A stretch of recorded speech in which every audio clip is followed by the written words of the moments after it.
Sí, profe, se Sí, escucha señor. perfecto. Señor, se escucha bien. Entonces, cordial saludo. Esta es la primera Buenas web. noches, sí, señor. Esta es la primera web del curso Riegos y Drenajes. Y si hay algún estudiante que eventualmente requiere apoyo especial por falta de visión o problema de escucha, por favor, indicarlo. Mi nombre es Diego Alberto de Asa Castillo. En la actualidad soy el director del curso Riegos y Drenajes, ¿sí? Soy de profesión agrónomo y tengo una especialización y maestría en la parte estadística. Y he trabajado con alguna experiencia en riegos presurizados, eh, en sistemas de plantulación, en cultivos de campo de hortalizas.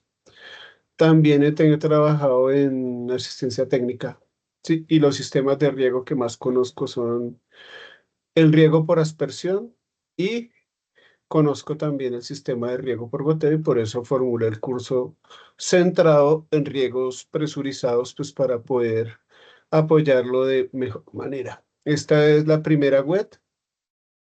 Por resultados de aprendizaje del curso tenemos que desarrollar con el proceso de acreditación, se exigen 5 web, entonces vamos a tener 5 web.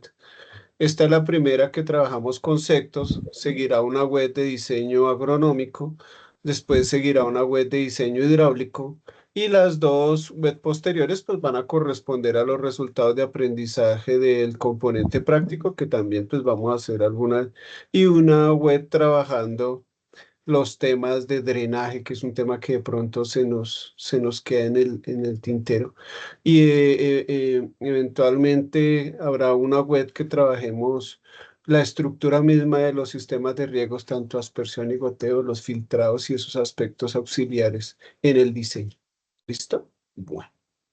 Entonces, básicamente lo que buscamos con el curso es dotarlos de los conceptos básicos y elementales para que ustedes puedan interlocutar con personas que diseñan o trabajan riegos y eventualmente pues pueden montar un sistema de riego.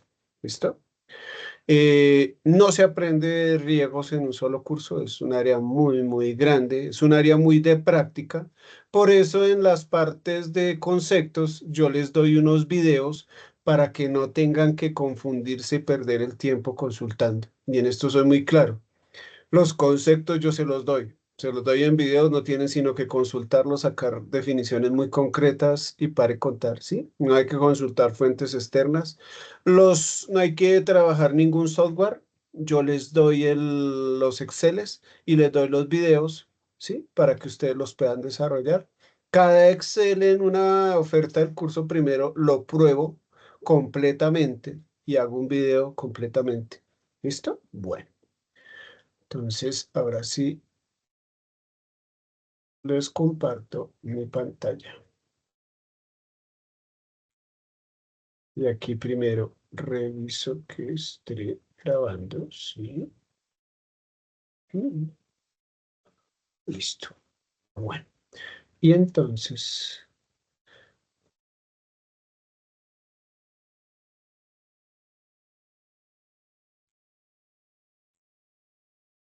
¿me confirman si ven mi pantalla, por favor?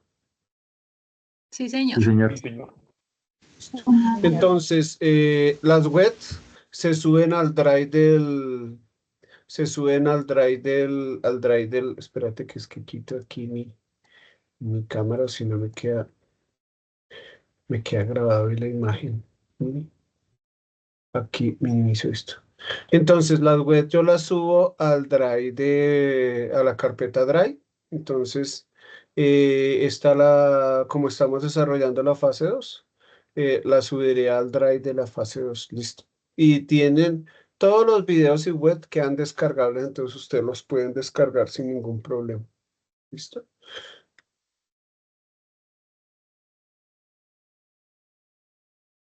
Un momentico. Listo, qué pena. Ya les vuelvo a compartir.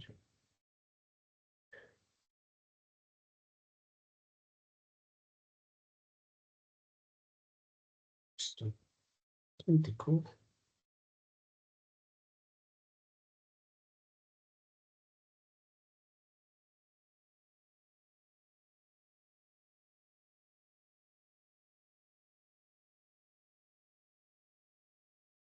Listo.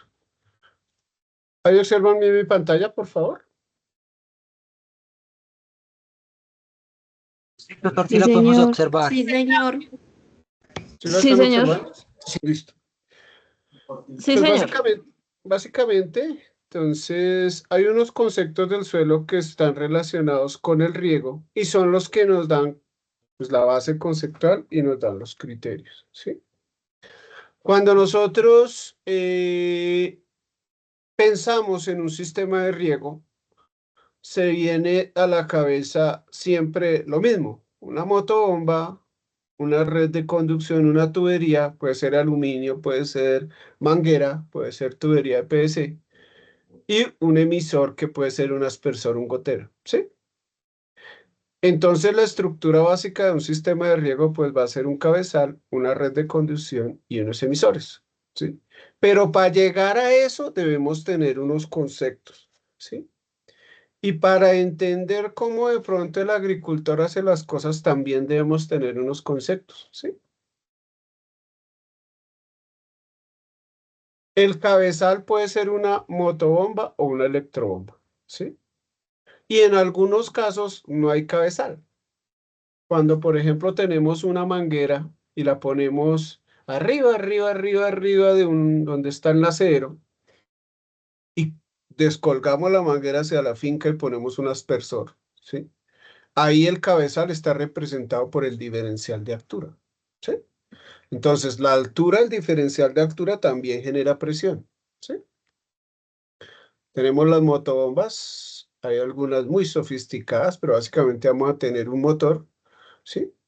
Y una bomba algunas veces les dicen turbina que tiene todo el andamiaje para impulsar el agua, ¿sí? Para darle presión. Aquí las tenemos, son de caracol, son las de presión. Hay unas tipo draga Profe como Diego, esta. Señor, qué pena, ¿será que nos puede colocar en pantalla completa? Que es que estoy en el celular y me queda muy pequeñita. espérate a ver. Espérate a ver si nos queda ese. Listo, ahí está bien. Sí, señora, ahí está mucho mejor. Mil gracias. Listo. Entonces tenemos este tipo de bomba que es la tradicional. Entonces hay algunas convencionales y tipo draga, ¿sí? Entonces la tipo draga, lo único que no succiona es eh, literalmente estiércol, pero todo lo que esté dispuesto en solución acuosa lo puede succionar. Esta es una tipo draga mucho más robusta, ¿sí? Y una electrobomba, que es la más usada en sistemas de riego automatizados, ¿sí?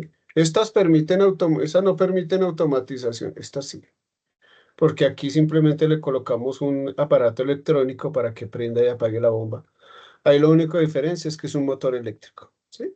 Esto es lo que siempre pensamos cuando se nos viene a la cabeza un riego, que vamos a tener una motobomba, que vamos a tener una tubería y que vamos a tener unos aspersores.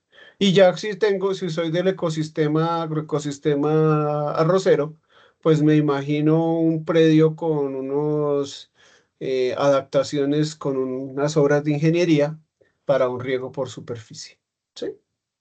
El objetivo básicamente es que el agua llegue a la planta, puede llegar dosificada individualmente como en el gotero, o en el goteo, perdón, puede llegar dosificada a una comunidad de plantas como en aspersión, o puede llegar conducida por su propio peso como en los riegos por superficie. ¿Sí? Hay unas variables que nosotros trabajamos, entonces la precipitación, la evaporación, la temperatura y la evapotranspiración. ¿Ahí me escuchan bien? Sí. Sí, señor. Sí, señor. Listo. Todo lo vamos a medir en milímetros, pero son milímetros como el de la regla, son milímetros longitudinales, ¿sí? Y esos milímetros pues tienen una equivalencia. Entonces, un milímetro de precipitación, que es la entrada de agua al sistema cuando trabajamos con cultivos a libre exposición. Cuando trabajamos con cultivos bajo invernadero, pues ya la precipitación no es como una entrada al sistema, ¿sí? Entonces ahí, pues casi que la precipitación no se cuenta en el sistema y entonces tenemos que calcular la evapotranspiración y debemos darle la totalidad del agua porque no hay entrada al sistema. Bien sea, pues, o sea, en los cultivos a libre exposición en campo abierto, la precipitación entra directamente como lluvia artificial, lluvia natural al sistema. Es un riego natural, es una lluvia natural al sistema, ¿sí? Pero cuando tenemos sistemas bajo invernadero, pues la precipitación no es una entrada, ¿sí? Sí, es una gran diferencia cuando tenemos un cultivo de tomate bajo invernadero.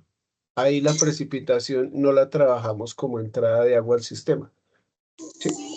Y eso es fundamental. Entonces aquí básicamente sabemos que 1 milímetro de esa longitud, de esa reglita que está en un recipiente con agua, cada milímetro equivale a 1 litro por metro cuadrado. Tanto la precipitación como la evaporación se miden en milímetros en sitios diferentes.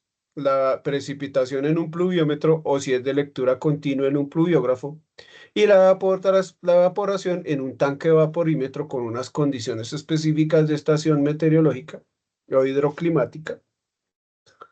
Clase A tipo americano, que es el tanque en que se mide la evaporación. La temperatura, pues siempre la medimos en grados centígrados o grados Celsius. Y la evapotranspiración no se mide, tendríamos que hacer la medida en un lisímetro. Solo en ciertos centros de investigaciones tienen lisímetro, que literalmente el lisímetro es una matera gigante, ¿sí? Donde podemos cuantificar las entradas y salidas al sistema, ¿sí? Entonces la evapotranspiración se calcula, no se mide, ¿listo? Entonces, esas variables que vemos ahí, la precipitación, la evaporación, la temperatura y una derivada de las anteriores, tanto de la temperatura como la evaporación, ¿sí? Es la evapotranspiración. Son las variables que vamos a manejar a nivel de riegos, ¿sí? El agua para riego, una de las cosas más importantes que se manejan cuando yo tengo un riego es saber si el agua tiene características buenas para riego o no. El agua del río Bogotá, por ejemplo, no tiene características buenas para riego y es una de las más usadas, por ejemplo. ¿Sí? Entonces, hay unos parámetros mínimos. Uno de ellos, el más usado, es la conductividad eléctrica. Entonces, ahí tenemos la literatura o el reporte de la profesora Esperanza Nieto en su libro del módulo de riegos, que ese yo se lo... Si no está disponible, yo lo puse disponible en sus recursos. Si no está, yo se lo subo. Y este es un reporte que encontré de Fertilad de México, ¿sí? Entonces vemos que la conductividad eléctrica es en 16, la conductividad eléctrica mide directo, es una medición directa de la salinidad, ¿sí? Y cuando nosotros estamos trabajando en riegos, pues estamos trabajando sales disueltas. No existe el agua pura no existe ni siquiera en las botellas que le venden a uno porque siempre va a tener iones, siempre va a tener algo, ¿sí? Pura, pura, pura es un concepto hipotético. Lo que tenemos es una solución de sales en agua, ¿sí? Más o menos concentrada, más concentrada como el agua del río Bogotá. Todas las sales ahí casi que son visibles, casi que son, uno ya sabe que eso no es agua pura por el color, pero hay aguas que, aunque aparentemente se crea que son aguas puras como las aguas de pozos profundos, también tienen sales en suspensión. Entonces, estas sales es importante que las manejemos. Los dos principales parámetros en el agua de riego que trabajamos más comúnmente es la conductividad eléctrica y el pH, ¿sí? Pero más concretamente la conductividad eléctrica. Tenemos pHímetro y conductímetro y con eso medimos. La conductividad eléctrica ustedes pueden ver ahí en las dos referentes, ¿sí? De hecho, los dos referentes son el mismo. Dice, la medida son 16 siemens por metro, ¿sí? Y en los dos referentes dice que si es menor a 0,7 no tiene problema, de 0,7 a 3 es un nivel leve o moderado de conductividad eléctrica y cuando hay problemas o un nivel severo de conductividad eléctrica es mayor a 3, ¿sí? En los dos referentes, pues ustedes lo ven que te manejan manejan el mismo parámetro. Los sólidos disueltos totales, ¿sí? Se miden en miligramos por litro y se establece que si son menores a 450, pues no hay ninguna restricción. 450 a 2000 hay una restricción ligera o moderada y más de 2000 hay una restricción. El RAS es la relación de absorción de sodio. De pronto ese cuadro de la profesora Esperanza nos confunde un poquito, pero lo que se puede ver es que hay una relación de RAS con conductividad eléctrica, pero a manera general, si vemos el cuadro de Fertilat y también abajito el cuadro de cuando habla del sodio de la profesora, encontramos entonces que el sodio, la relación de absorción de sodio, el RAS, es un parámetro bien importante, ¿sí? Es un cálculo y si es menor a 3, si es menor a 3, de 3 o menor no hay problema. Menor a 3 no hay problema, de 3 a 9 hay unas condiciones leves o moderadas de relación de absorción de sodio. Y si es mayor de 9, pues haya una condición crítica, entendiendo que de pronto esas sales pueden afectar al cultivo, ¿sí? Entonces el RAS mayor a 9 empieza a ser un problema. En el cuadro de la profesora, pues vemos ahí el sodio y habla del RAS, ¿sí? Mayor a 9 es problema, ¿sí? El RAS es una medida calculada, o sea, es un cálculo que se hace. No hay un equipo que mide el RAS, sino se lo calculan y de hecho tienen ajustes. Y otros parámetros podemos saber ahí el sodio solito, el cloro, por ejemplo. El cloro lo podemos ver ahí en forma de cloruros, ¿sí? Puede darse en miliequivalentes por litro o puede darse como está en miligramos por litro. El cloro, entonces, por ejemplo, el sodio en miligramos por litro, ¿sí? Si tenemos menos de 70, no hay problema. Más de 70, pues empieza a tener una condición ligera o moderada de sodio, ¿sí? El cloruro, por ejemplo, ahí tenemos, se nos fue un poquito. Si es menor a 100, no hay problema, y mayor a 100, ligero o moderado, ¿sí? Y podemos ver ahí todos los otros parámetros, ¿sí? Entonces ya existe como unos parámetros para determinar si el agua está buena en términos de conductividad eléctrica, de relación de absorción de sodio, ¿sí? Y de algunos elementos que van a estar en suspensión. ¿Listo? Entonces, cuando nosotros hacemos un análisis de agua, pues básicamente lo que buscamos es determinar qué condición de agua tiene nuestra zona, si es apta o no es apta para riego. Si es apta para riego, pues no hay que hacer ningún ajuste. Pero si no es apta, pues el objetivo es saber qué ajustes hay que hacerle, ¿sí? En nuestro país no es común ajustar el agua para riego, salvo bajo ciertas condiciones de cultivos de flores con pozo profundo. Cuando tenemos condiciones de riegos de ríos, aguas derivadas de riegos, distritos de riegos o en acederos, eh, muy poco probable encontrar aguas que no tengan condiciones óptimas, ¿sí? Entonces, pero también se puede presentar esa situación. Aquí tenemos, por ejemplo, los niveles de nitrógeno, ¿sí? Menos de 5, pues no hay problema, 5 a 30 es moderado y más de 30 miligramos por litro, pues empieza a ser un problema. Bicarbonatos, ¿sí? Entonces, menos de 90, pues no hay problema. Entre 90 y 500 hay una condición ligera o moderada de contenido de bicarbonatos. Y más de 500 empieza a ser un problema en miligramos por litro. El cloro residual en miligramos por litro, entonces menos de 1 no es problema. 1 a 5 es un nivel medio y más de 5 es restrictivo. Y es un nivel que ya empieza a generar los problemas. El pH es intervalo óptimo, ¿sí? El óptimo puede ser variable. Ese entonces entramos a ajustarlo. Tenemos aguas de pH ácidos, ¿sí? Tenemos aguas de pH cercano a la neutralidad y tenemos aguas de pH alcalinos. El pH neutro cercano a la neutralidad entre 6 o 7, ácido pues debajo de 6 y alcalino por encima de 7, ¿sí? Entonces, lo ideal es que nuestra agua pues esté alrededor del 6, ¿sí? Donde no reviste muchos problemas, 5, 5, 6.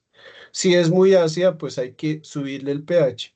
Y si es muy alcalina, pues habrá que acidularla para bajar el pH, ¿sí? Y es fundamental en este aspecto, por ejemplo, en las mezclas de agroquímicos, porque también los agroquímicos van a tener eh, problemas con el agua de riego. Aquí vemos, por ejemplo, entonces el RAS, que es un cálculo que es el sodio dividido la raíz cuadrada del calcio magnesio dividido 2. ¿Sí? Es eso. Y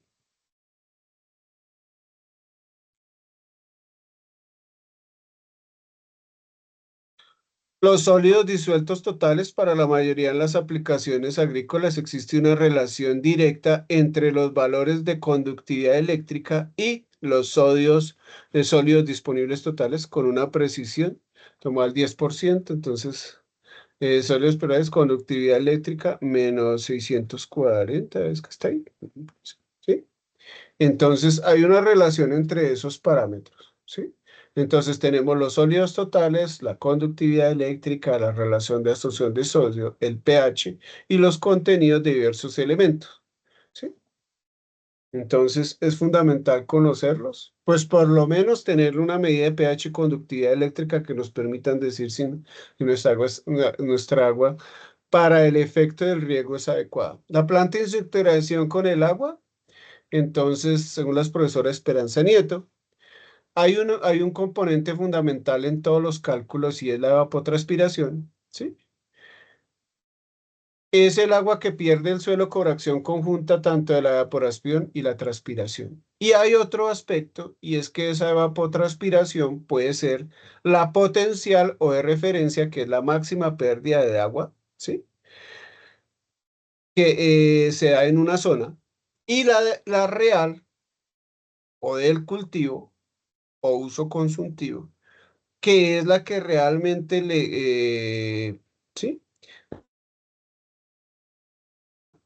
Como la pérdida de agua del conjunto suelo-planta en las condiciones de campo, ¿sí? Entonces hay una que es la máxima que se puede tener en un sitio, ¿sí? Consolidando la evaporación del suelo y la transpiración de la planta, que será nuestra evapotranspiración de referencia o potencial. Y hay una que tiene que ver concretamente con la planta y el suelo, que es la evapotranspiración real, ¿sí? Uso constructivo o evapotranspiración del cultivo. Y es fundamental entender esto porque es que todo el centro de la planificación gira alrededor de poder calcular la evapotranspiración. Es decir, saber cuánto se evapora en el suelo o estimar cuánto se evapora en el suelo y cuánto transpiran las plantas. ¿Sí? Ahora entonces, ahí sí ya nos vamos a las fórmulas. Entonces tenemos una evapotranspiración de referencia que también se le dice potencial. Y hay una evapotranspiración del cultivo que también se le dice real o uso consultivo. Esta evapotranspiración se calcula por diversas fórmulas. Ahí tenemos la de que nosotros trabajamos, ¿sí? La de Crookes. Y esta básicamente tiene que ver con la temperatura y una constante de horas de insolación. Entonces es un cálculo que se hace, ¿sí?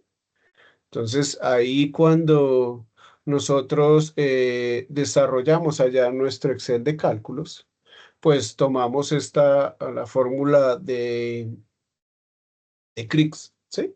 Pero hay otra, la de Pedman, ¿sí? De hecho, hay una que se calcula con el tanque vaporímetro. La del tanque vaporímetro no castiga tanto la evapotranspiración de referencia y puede generar estimaciones que no sean estimaciones muy optimistas. Esta genera estimaciones entre optimistas y pesimistas. Y de pronto la más robusta es Pedman, pero es más complicada, ¿sí? Más complicada para calcular, pero las más aceptadas son Pedman y la de Crookes, ¿sí? Que es la que nosotros desarrollamos. Cuando nosotros tenemos un cultivo, tenemos un coeficiente Kc es un factor de uso consultivo, que es ese factorcito que vamos a multiplicar por la evapotranspiración de referencia o la evapotranspiración potencial para obtener la evapotranspiración del cultivo. Y depende del cultivo y depende de la época. Por ejemplo, entonces allá tenemos el cultivo de algodón, bueno, nuestro país, por ejemplo, por ejemplo, el cultivo de aguacate, que es el primero, ¿sí? Entonces, todo el año y su valor va entre punto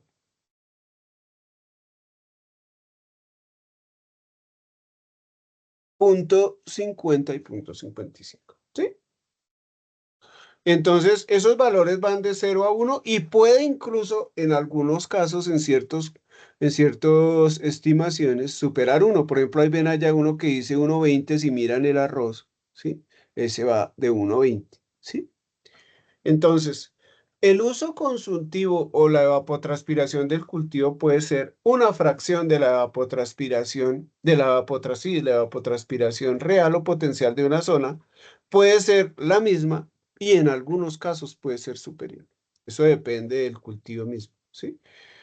Plantas, por ejemplo, que gran porcentaje de ellas, como las hortalizas son agua, pues van a tener podrían entonces tener usos consultivos más elevados, ¿sí? Ahí no tenemos hortalizas, por ejemplo, tenemos las habas, pero las habas no están tan grandes, ¿sí? Entonces, básicamente, miremos las fresas están hasta punto 6, miremos los espárragos, que son una hortaliza, están en punto 6, punto 7, ¿sí? En algunas estimaciones hortalizas como el apio dicen que es alrededor de 1.05, que es el caso que yo trabajo en el ejercicio. Entonces, este es un factorcito nada más. Profundidad del sistema radical, ¿sí? Entonces, ese aspecto es fundamental conocerlo porque hay una profundidad efectiva y esa profundidad debemos conocerla para los diversos cultivos, ¿sí? Y esa profundidad es fundamental porque los cálculos que se hacen en riegos tienen que tener en cuenta la profundidad. Por ejemplo, la lechuga llega hasta 50 centímetros, pero efectivamente no va más de 40, ¿sí?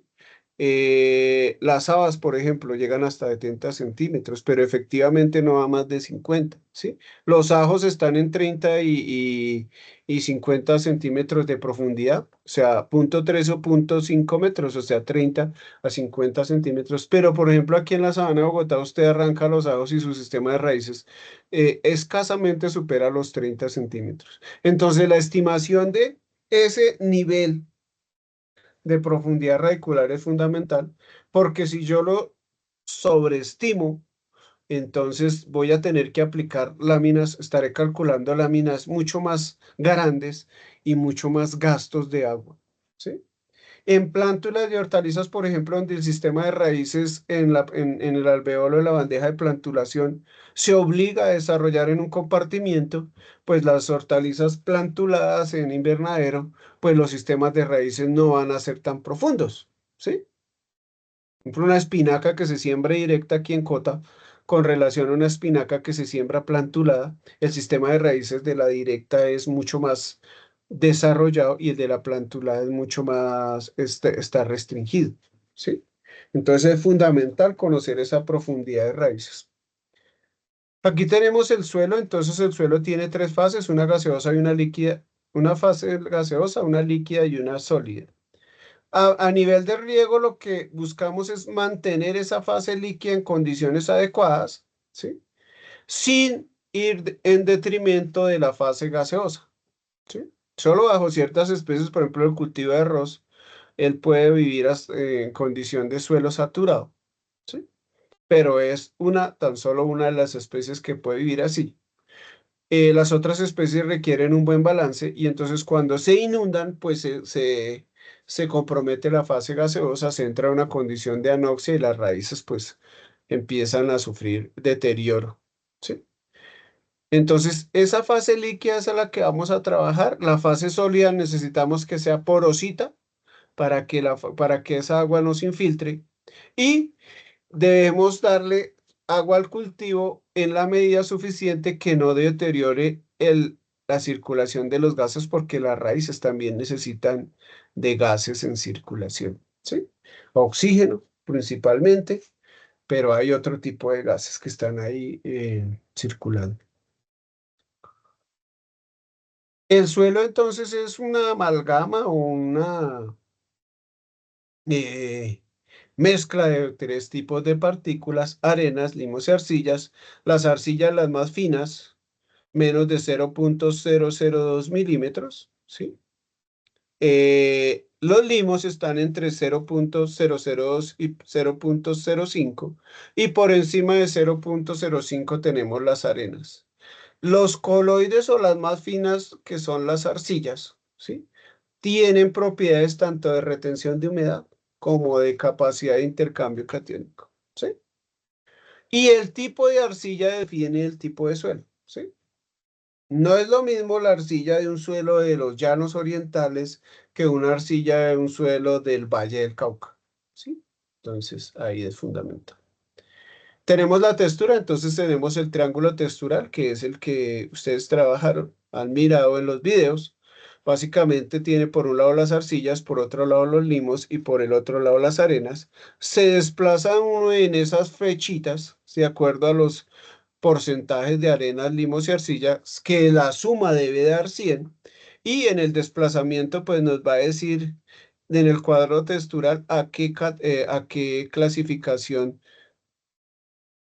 textural pertenece. En ese caso tenemos un suelo franco. Los suelos francos son suelos que aproximadamente tienen un porcentaje similar de arenas, limos y arcillas. El suelo franco es un hipotético teórico, casi nunca se contiene. Siempre va, por ejemplo, franco arcilloso es el que tiene un poquito más de arcillas, el franco limoso pues tiene un poquito más de limos, ¿sí?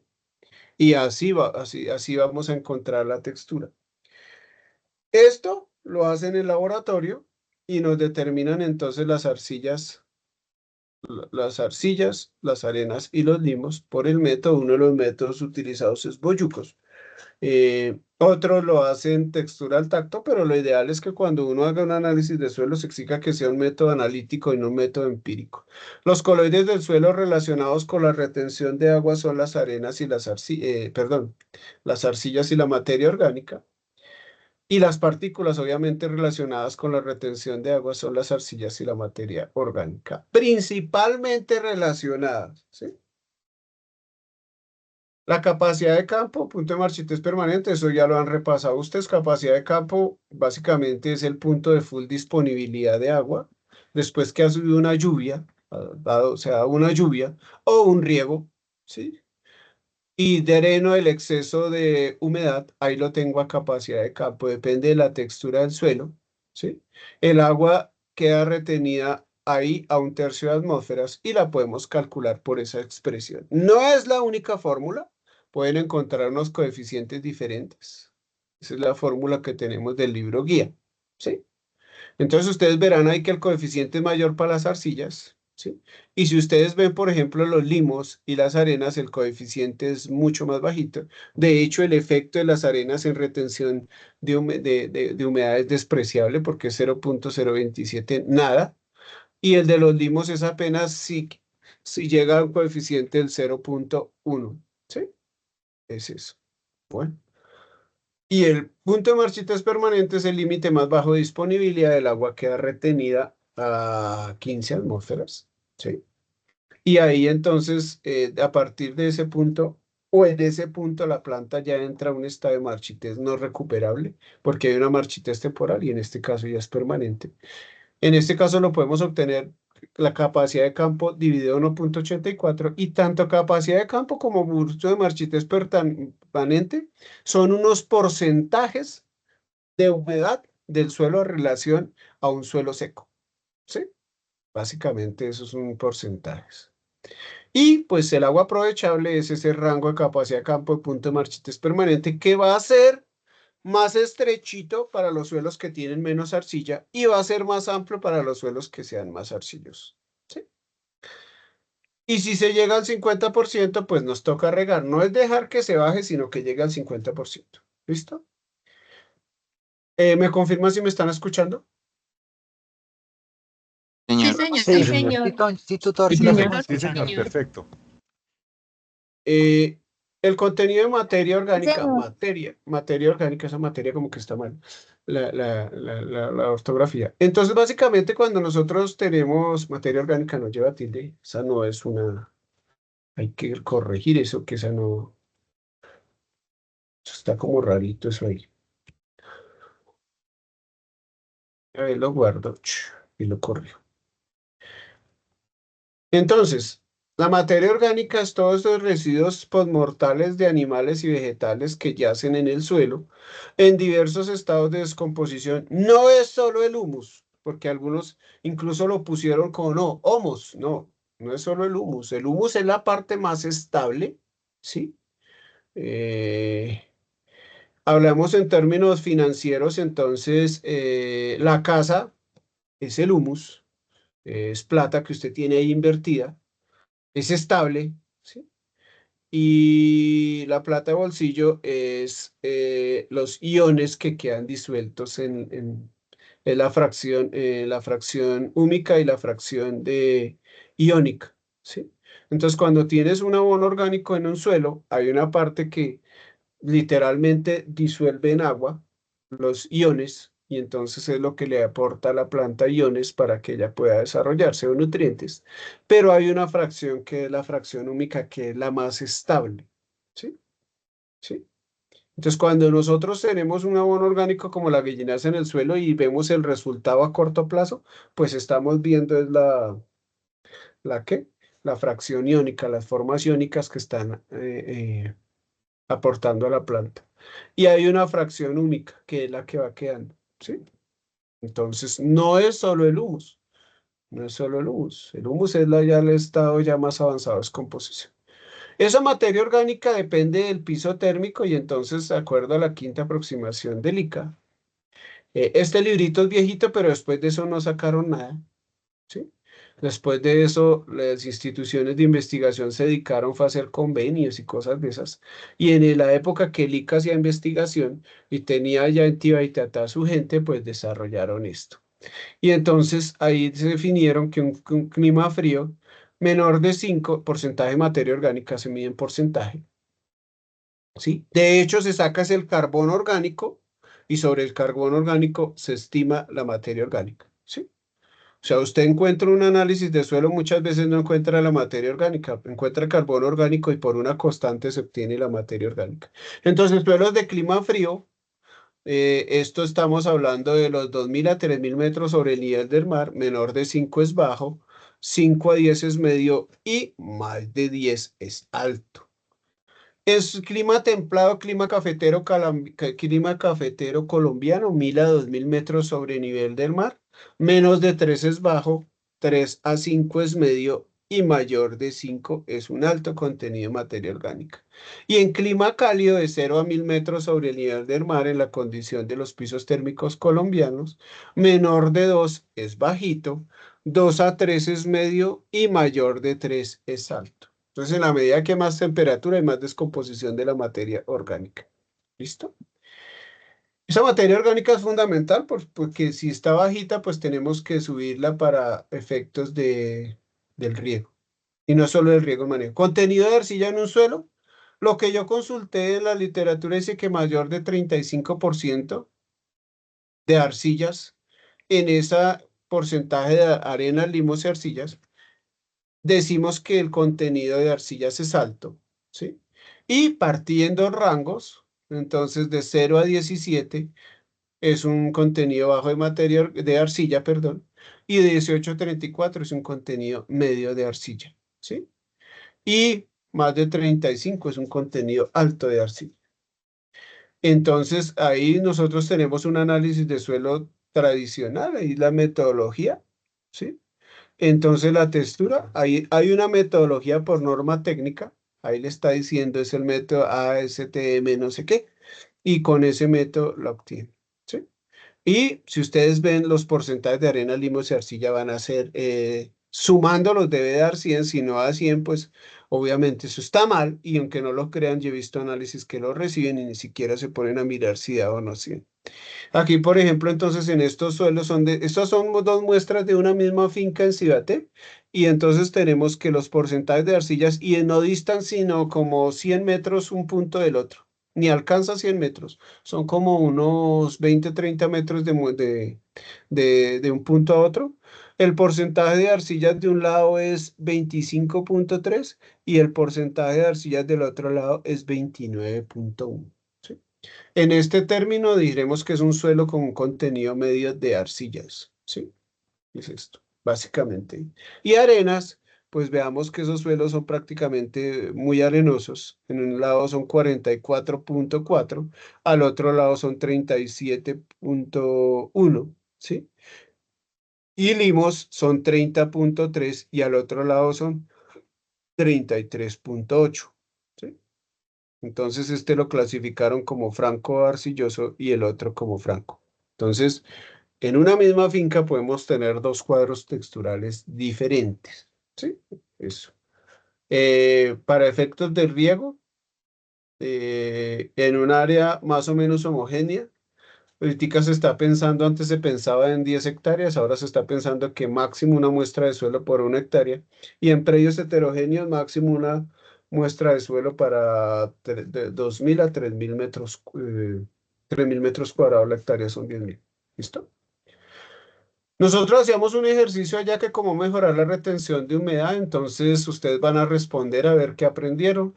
Suelos con bajo contenido de arcillas y bajo contenido de materia orgánica, ¿qué hay que hacer ahí para mejorar la retención de humedad? Aplicar materia orgánica. Listo, perfecto. Exactamente, aplicar materia orgánica, ¿sí? Y esa materia orgánica debe ser compostada, ¿sí? Sí. Sí, Muy bien comportada. exactamente. Y ese es un gran problema que tenemos nosotros. Nosotros cogemos gallinaza, la sacamos del galpón, la empacamos en lonas y la vendemos, ¿sí? Entonces, ¿qué pasa? Cuando llega al predio, pues la gallinaza no está descompuesta. Entonces el agricultor la incorpora y empieza a pelear por el oxígeno de la descomposición. Y es lo que vemos aquí en la sabana de Bogotá, que son motobombas de 1.000, 2.000, 3.000 litros por minuto, que a lo que juegan es a literalmente disolver la gallinaza, ¿sí? Hacer un juego de gallinaza para que el cultivo lo asimile, ¿sí? Aquí, Tania, Boyacá, por ejemplo, en la sabana de Bogotá estamos en 5, 6, 7, 8 toneladas por hectárea. En Aquitania podemos perfectamente estar en 9, 10, 11 y hasta más de 9, 10 hasta más de 10 toneladas por hectárea de gallinaza, ¿sí? Con todos los problemas. Suelos con alto contenido de arcillas, ¿en esos suelos qué hay que hacer? ¿O qué se podría hacer que no es tan fácil manejarlo? Airear el cultivo. Formadores de poros. Exactamente. Son los formadores de poros, entonces lo más fácil Cascarilla. es bueno, puede ser la cascarilla de arroz o puede ser en el mismo suelo hacer un Cultivos. abonado, cultivos para incorporar, ¿sí? Maíz o cosas así que podemos incorporar. Abonado verde. Exactamente. Suelos arenosos, ¿qué podríamos hacer? Materia orgánica. Materia orgánica, ¿sí? En la medida de lo posible. Muchas veces transportarla es costoso, ¿sí? Entonces muchas veces es mejor sembrar una forrajera e incorporarla, ¿sí? Y de pronto, si se puede, un abono, un estiércol compostado, eh, hacer una incorporación de todo eso en el suelo, ¿sí? Entonces los suelos arenosos son suelos de filtración, no tienen problemas de filtración, pero sí tienen problemas de retención. Y en los limosos, ¿qué se debería hacer o qué se visualiza que se podría hacer? ¿Ah? Igualmente materia orgánica. Exactamente, Sí, se aumenta la materia las dos orgánica. formas. Y exactamente. O sea, ellos debemos de trabajar en doble vía. Si hay algo complicado para manejar son los limosos, ¿sí? Porque ni filtran ni retienen. Los arenosos no filtran, entonces le ponemos materia orgánica o le hacemos alguna cobertura para ayudarlo, ¿sí? Los arcillosos pues son los suelos, casi que son los mejores suelos, ¿sí? Porque yo los puedo trabajar, ¿sí? Les puedo poner poritos, ¿sí? pero a los arenosos no les puedo poner arcilla, ¿sí? Eso de agregar arenas no es ambientalmente hoy en día muy adecuado y financieramente es costosísimo, ¿sí? Agregar arenas, perdón, es costosísimo, ¿sí? Entonces lo más sencillo es poder agregar materia orgánica. Entonces pues en la medida de lo posible, cuando uno es dueño de su finca y tiene su predio, pues uno lo que busca es mejorar su terreno. Y entonces todo arbense que tengamos, toda materia orgánica que tengamos, pues lo ideal es no quemarla con herbicidas cuando tenemos estas condiciones y más en suelos de ladera, sino pues hacerle un manejo, ¿sí? Eh, un manejo un poquito más sostenible, que puede ser con asadón, ¿sí? Sale más costoso, sí, sale mucho más costoso, pero pues hombre, toda esa materia orgánica le va a mejorar las condiciones del suelo ahí cuando la incorpore, ¿sí? Es eso. En la medida pues de lo manejable, ¿no? Hoy en día no hay mano de obra, todos los que tenemos fincas sabemos que a veces es un dolor de cabeza porque no hay mano de obra, entonces nos toca recurrir a los herbicidas. Pero pues hay otras herramientas, hay motocultores, hay labranzas de conservación, hay unas cosas bien interesantes que podemos hacer que realmente contribuyen a que toda esa biomasa quede en el suelo y no simplemente desecarla desecarla y a causar una muerte microbiana, ¿sí? Que eso sí realmente es irreversible en un suelo. Riego por gravedad, ustedes lo vieron allá. Es un error lo que se dice por ahí, que cuando usted tiene una manguera y la coloca allá arriba en la lomita, en el nacedero, y pone el aspersor, eso es un riego por gravedad. No, eso es un riego a presión. Eso es un riego a presión donde el cabezal lo está formando, lo está dando la diferencial de altura que genera esa presión. Eso no es un riego por gravedad. Riego por gravedad es que el agua va libremente. Sí, puede ser por surcos, por melgas, como usted quiera, y se distribuye por su propio peso. Y el riego presurizado requerimos máquinas, ¿sí? Bombas, para darle presión a eso e imitar la lluvia natural, en el caso de la aspersión, o un proceso de goteo controlado en el caso del sistema de riego por goteo, ¿sí? Entonces hay una distribución a una comunidad de plantas con el aspersión, hay una distribución a plantas individuales con el goteo. ¿Cuál es mejor? Pues para ciertos cultivos es bueno la aspersión, para ciertos cultivos el goteo. El goteo no es la panacea, ¿sí?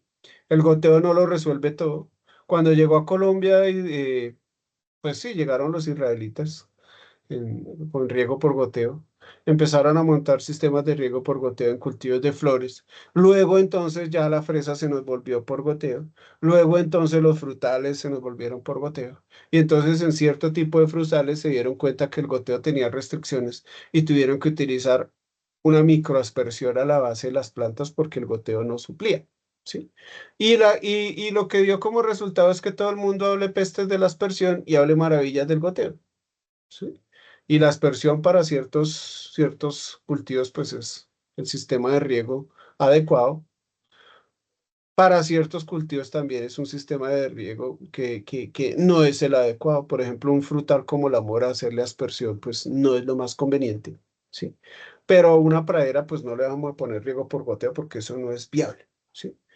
Las hortalizas aquí en la sabana de Bogotá les ponen riego por aspersión, pero porque los predios no son de propiedad, son esto. Y pues la relación beneficio-costo no da para ponerle un riego. El riego lo hacemos para el cultivo que da la relación beneficio-costo de hacerlo, ¿sí? Yo tengo un cultivo de fresa, la relación beneficio-costo me da para ponerle un goteo. No lo hago porque lo quiera hacer, ¿sí? Yo tengo un cultivo de cilantro, la relación de beneficio-costo me da para ponerle aspersión.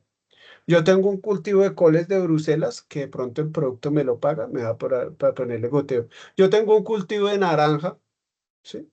En, en una zona agroecológica de nuestro país, donde me da para ponerle bien sea o goteo o microaspersión en la base de las plantas. Un cultivo de banano, ¿sí? Entonces, desde que la relación beneficio-costo se dé, pues uno implementa un cultivo, un sistema significado de riego, ¿sí? Hay dos tipos de diseño, y esto ya para rematar, hay un diseño agronómico y hay un diseño hidráulico. Cuando hacemos un diseño de riego, tenemos que pasar por un diseño agronómico y un diseño hidráulico, ¿sí?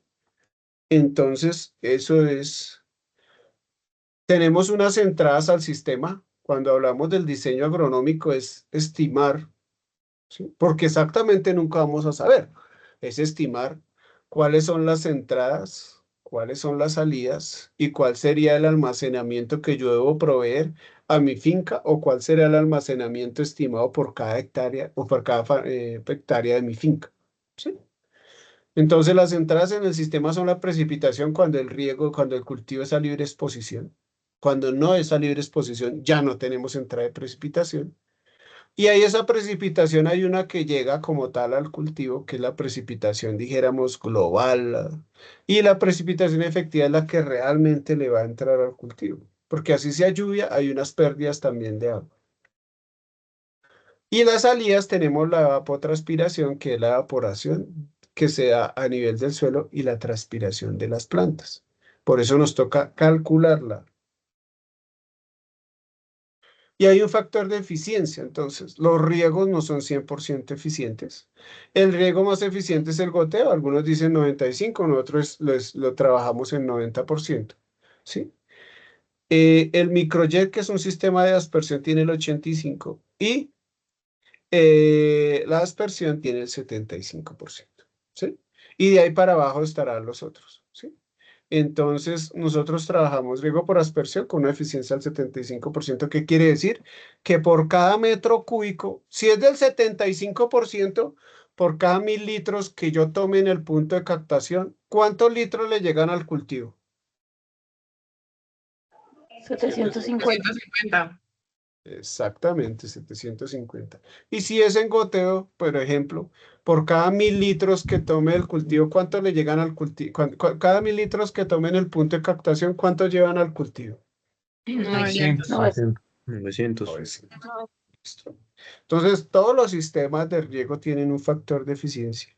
Y esa eficiencia se puede disminuir cuando tenemos muchas derivaciones, cuando tenemos muchas uniones o cuando tenemos muchos aditamentos en las tuberías. Entonces hay que hacer unos cálculos de esas tuberías. Entonces, cuando yo calculo, y ya esto para terminar, nuestra dosis bruta, lo que estamos desarrollando es un diseño agronómico. Estamos estableciendo las entradas, ¿sí? Las precipitaciones, ¿sí? La precipitación efectiva. Estamos estableciendo la evapotranspiración del cultivo, ¿sí? Estamos determinando una eficiencia y estamos diciendo, este sistema necesita dosis bruta de tantos milímetros que se traducen en metros cúbicos al mes o metros cúbicos semana por hectárea. ¿Y esto para qué? Para saber cuál es el almacenamiento que yo tengo que tener, ¿sí? Si esto fuese un cultivo como lo fue el periodo pasado, un cultivo de alcachofa, de 1 hectárea, entonces por cada hectárea a la semana tengo que tener 311 metros cúbicos para un sistema de riego por goteo. Y ahí sí, en esta dosis bruta vamos a tener valores, cuando tenemos valores positivos es que nos toca aplicar y cuando tenemos valores negativos no nos toca aplicar. Miren, por ejemplo, ese abril, ¿sí? El cultivo consume 36 y al sistema entraron 99, ¿sí? Con la ineficiencia del sistema le quedan 54, entonces le queda un excedente. Entonces, cuando es valores negativos, ahí no hay que aplicar. En zonas, por ejemplo, como Urrao, allá donde es Rigo, ¿sí? Las precipitaciones son muy buenas, ¿sí? Y se han hecho cálculos y no, allá lo que toca es tener el drenaje porque realmente sistemas de riego, pues la oferta ambiental de agua es bondadosa y entonces necesitamos es trabajar sistemas de drenaje. Entonces también en esa planificación el diseño agronómico nos va a decir en qué cantidad necesito almacenar al mes y en qué épocas es crítico, ¿sí? Si ustedes ven aquí, por ejemplo, estas épocas allá en Cibaté, por ejemplo aquí, estos meses de enero, febrero son críticos.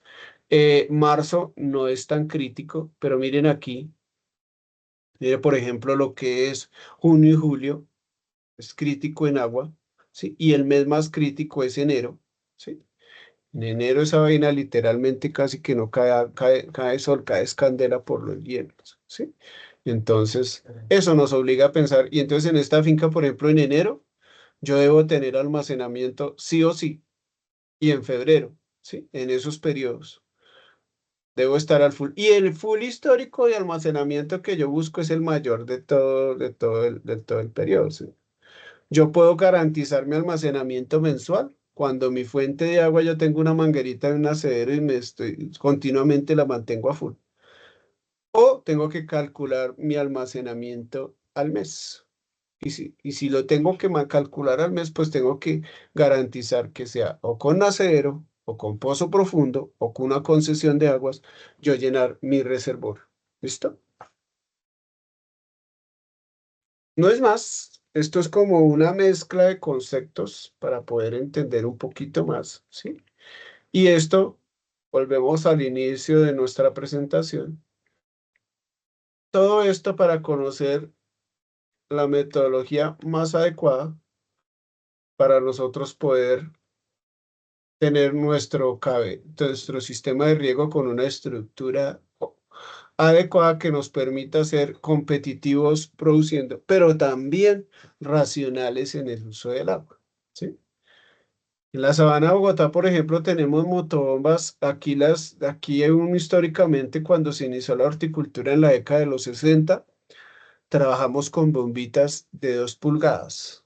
60, 70 y parte de los 80 trabajamos con motobombitas de tuberías de 2 pulgadas. En los 90 empezamos a trabajar tuberías de 3 pulgadas. Y ahorita encontramos tuberías del sistema de riego por aspersión en aluminio de 3, 4 y hasta más de 4 pulgadas, ¿sí? Eso es un gasto astronómico de agua, ¿sí? Y son los mismos cultivos, son las mismas condiciones, ¿sí? Hay mayor temperatura, entonces los agricultores le tienen que poner más agua. Tienen que regar a la hora que hay mano de obra, entonces no era como antes que uno podía esperarse a por la tarde a regar, ahorita tienen que regar a la hora. Entonces, la estrategia que ellos impulsan en la sabana de Bogotá es bombardear esos cultivos con agua para poder suplir las demandas del cultivo. Pero a la medida que nosotros podamos tecnificar mucho más, va a significar menos gasto de agua, menos energía y menos costos de producción. ¿Listo? No sé si hay alguna pregunta.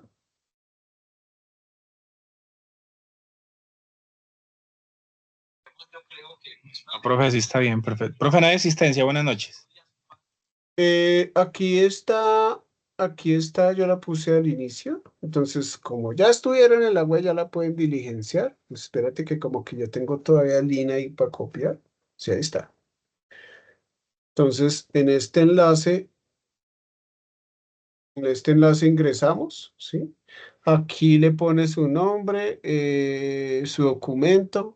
Aquí le registra el nombre de la zona, pues selecciona la zona a la que ustedes están. Selecciona el nombre del centro, el centro al que pertenecen, ¿sí? Selecciona aquí el curso, pues riegos y drenaje, se busca aquí en la lista. Selecciona la actividad, entonces le ponemos web conferencia 1. Y pues eso ya es una encuesta personal y la envían. ¿Listo? No es más. Profe, Profe, qué pena, el código de la cédula, ¿cierto? Sí, el código de la cédula, mano. profe, el enlace el link lo va a compartir en el chat. Ya lo puse en el chat otra vez. Ahí está. ¿Sí lo ves? O si no lo pongo, mire otra vez, mire, ahí está. ¿Sí? Por favor, diligenciarlo ya, si son tan amables. ¿Sí?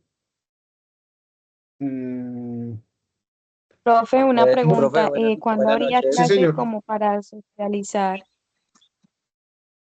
la guía? Sí. Hay una jornada de apoyo. Entonces, en las jornadas de apoyo nos dedicamos a revisar los cálculos, ¿sí? Viene ahorita la otra semana una web de diseño agronómico, que es la que va a trabajar todo lo de los conceptos. Y viene una jornada de apoyo, y en la jornada de apoyo nos dedicamos a que a que ustedes, por ejemplo, desarrollen allá por aparte sus cálculos y si han encontrado problemas. Los problemas que se pueden presentar en esta fase son los problemas de los datos, por eso se exigen 5 años. Si de pronto hay problemas de datos, me comentan a mí o le comentan ¿qué? A su tutor. El IDEAN los tiene, las corporaciones autónomas los registran, ¿sí? Y eventualmente hay un sistema de datos hidroclimáticos de FEDEARROS que tiene unas bases de datos muy completas, ¿sí? En eso no obtenemos todos los datos, sino obtenemos un promedio. Podría eventualmente utilizarse, ¿sí? Pero por favor consulten a los tutores que nosotros podemos ayudar a buscarle los datos. Cundinamarca, Boyacá, la CAR tiene una red robusta de estaciones. La CAR no solo tiene, la Corporación Autónoma aquí de Cundinamarca no solo tiene cobertura en Cundinamarca, sino en Boyacá, ¿sí? El IDEAN y las corporaciones autónomas regionales se, se cuidan mucho. En la inteligencia artificial no nos ayuda mucho. Las IA pues nos muestran de pronto donde hay datos, pero pues si no los pueden conseguir, por favor consultar. ¿Listo? No sé qué más preguntas hay. Listo, tutor, usted nos podría regalar algunos links donde podremos buscar esa información Depende de la para zona. tener, ¿Sí? supongamos, Cundinamarca. supongamos mi Sí, zona es sí. Caldas.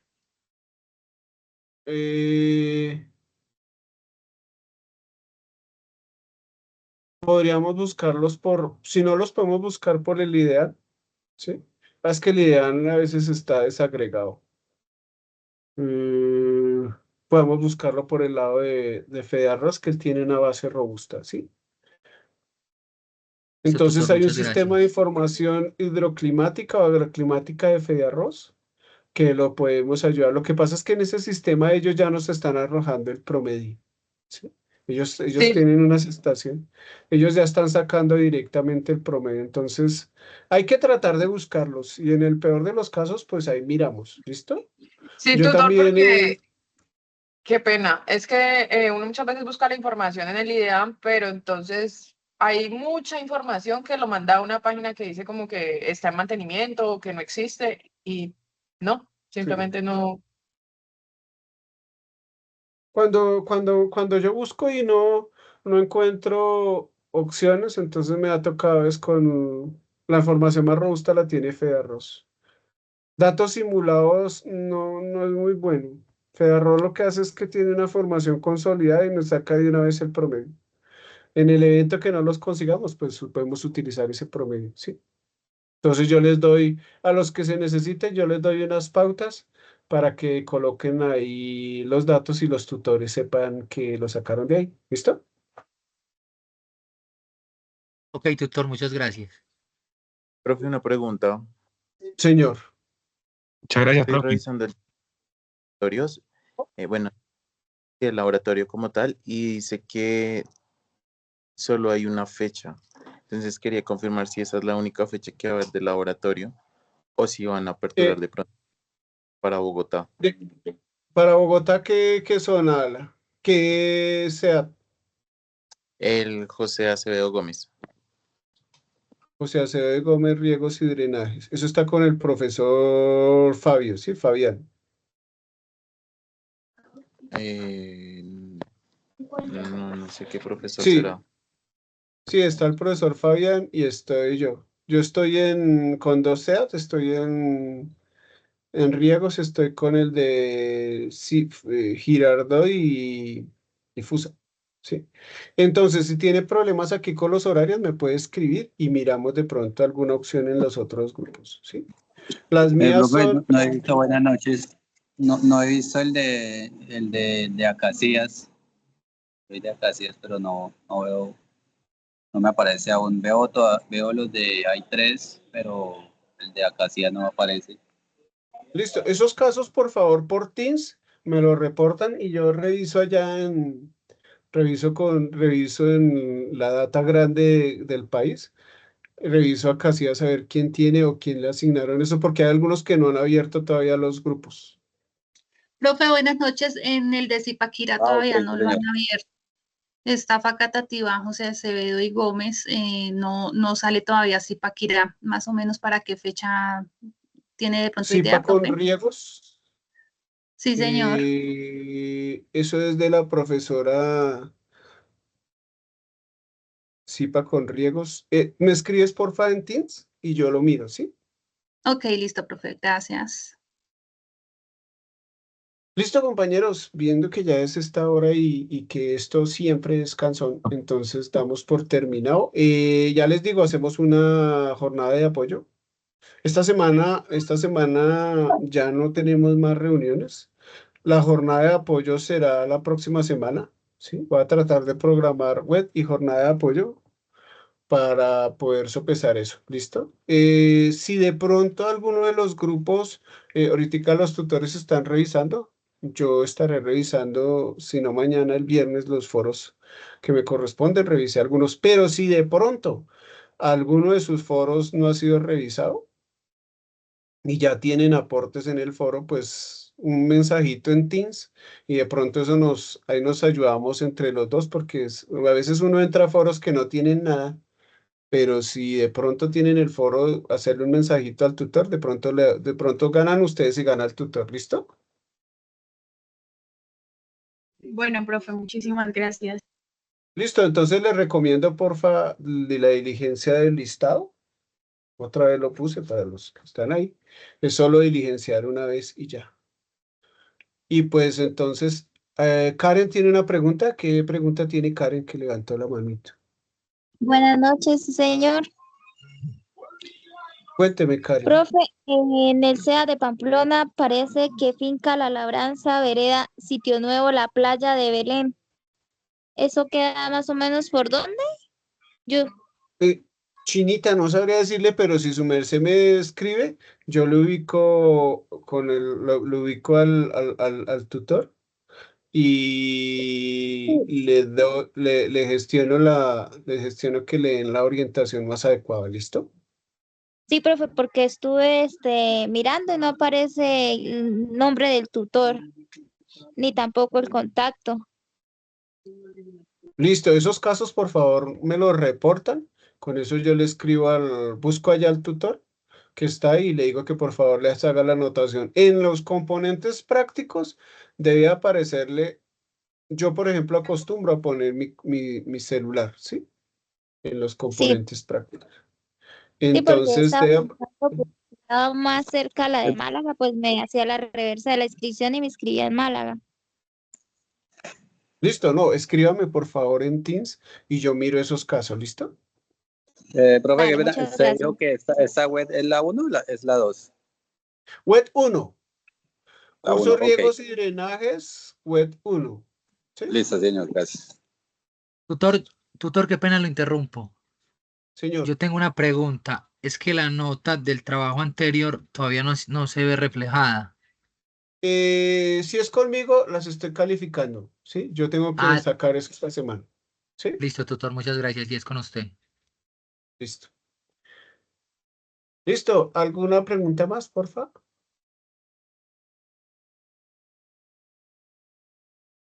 Señor. Sí, señor tutor, qué pena, buena noche. Cuénteme, ¿qué pregunta tiene? Pues es que, digamos, como en esta tarea toca datos específicos, primero que todo de la sesión climática y segundo del terreno donde se va a tomar. Pues obviamente yo sé que es un trabajo grupal, pero pues yo ya hice mis aportes individuales, que eran las preguntas y eso, y pues ya tengo intención de continuar con el Excel. Sí. Pero es que sufrí un accidente y pues se me fracturó el peroné, lo cual tengo pues los soportes médicos y todo. Yo quisiese, si me puede facilitar los datos que su merced dice para trabajar acerca de esos y no trabajar acerca de datos, pues obviamente con datos reales, pero suministrados, digamos, por usted. Sí, O no pues sé. por Teams, porfa, me escribe y miramos el caso, listo. Listo, tutor, gracias, muy amable. ¿Alguna pregunta adicional? Bueno, si no hay más preguntas, entonces damos por terminado el encuentro. La grabación se sube a la carpeta Drive. La vamos a subir en la fase 2, que es la fase actual, ¿listo? Entonces les deseo feliz noche. Gracias, tutor. Gracias, tutor. Gracias. Igualmente. Gracias, feliz noche. Gracias, profe.